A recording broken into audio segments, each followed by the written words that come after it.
I have a dream, that's all I need. I'll make it happen with some work and belief. Hey guys, did you know that around 80% of people experience some kind of minor acne or pimples? But some people have it even worse because they do certain things that causes more pimples and they don't even know it.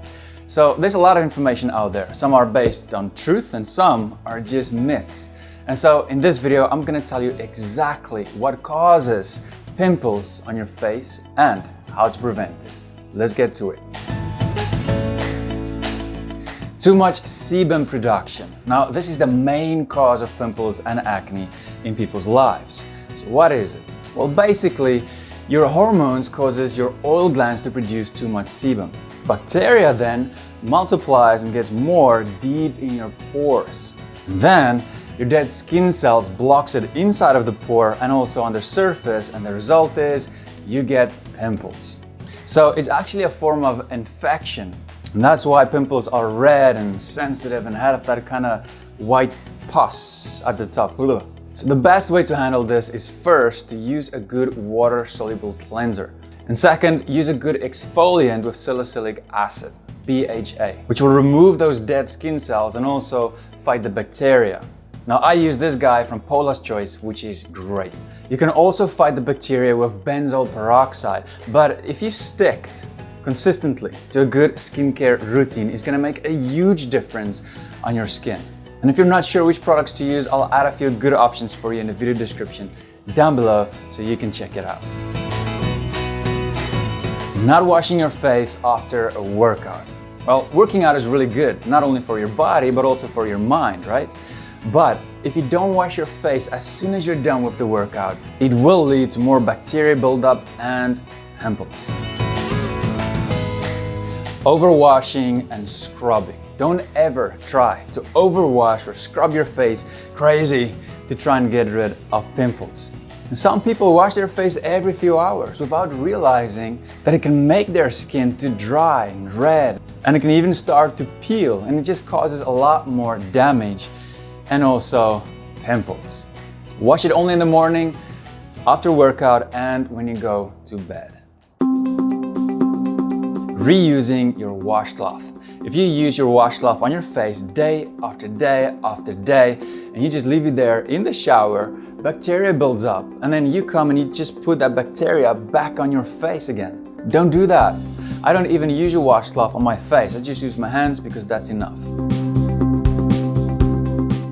Sleeping on the same pillowcase without washing it. I mean, if you do that and you sleep on that pillowcase, you put your face on it between 6 to 8 hours every day, bacteria builds up. You don't wash it and you keep your face in that kind of dirt and oil and ugh. All right. You might get more pimples if you do it, so start washing your pillowcase more often, at least once or twice a week. Too much sugar. Some people say, no, food and sugar, these things, it doesn't really cause pimples. And other people say, well, yes, it does. It's been an argument about this forever. So what's the truth? What does the research say?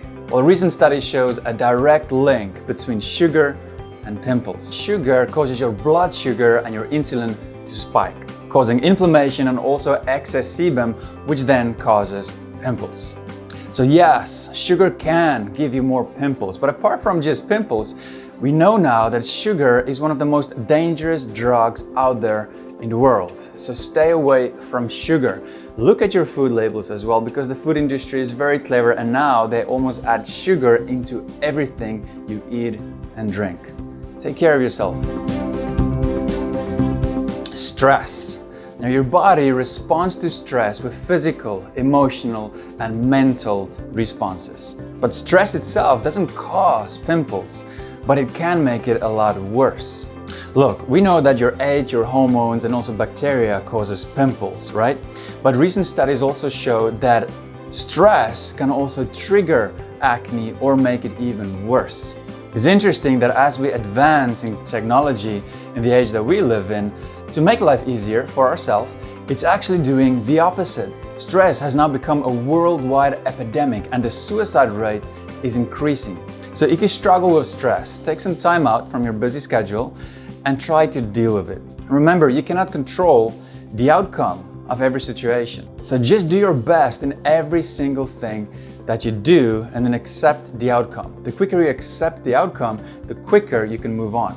Don't spend too much time on regretting the past, but use that time to deal with it in an effective way and to move forward. It's okay to fall, to make mistakes. We all make mistakes. It's okay to fail 100 times, but it's not okay to stay down. You can't change every situation, that's impossible. But what you can change is the way that you think about it. Now, if you want to grow stronger in mind and spirit, then check out my new channel here where I'll be discussing a lot of these deeper issues. If you like this video, give it a thumbs up, subscribe, and you'll see me in the next video. Cheers!